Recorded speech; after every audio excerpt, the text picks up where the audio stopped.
In this video, I'm going to show you how to make chickpea salad. This recipe features chickpeas as the base, a plant-based protein packed with fiber and potassium, both of which are important for heart health. I like having a batch of the chickpea salad on hand in the fridge. It's great for a quick snack with veggies, with gluten-free rice crackers, or even in a wrap.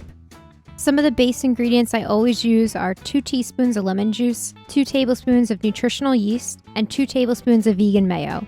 You can really add in any crunchy vegetables that you have on hand. I like to use a half cup each of diced celery and carrots. I start with 2 cans of chickpeas in a large bowl, then I mash them up with a potato masher. I've also used a large fork too. I like to leave some of the chickpeas partially mashed just to give it some consistency.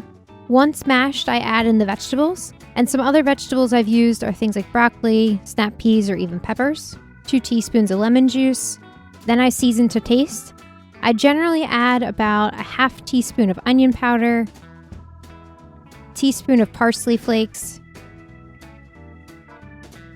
a dash of sea salt, dash of pepper, 2 tablespoons of nutritional yeast, 2 tablespoons of vegan mayo. I've also done 2 tablespoons of olive oil in place of the mayo, or I've used the chickpea liquid reserved from the can, or even water for an oil-free option. I'm going to mix this well and then adjust the seasonings to taste.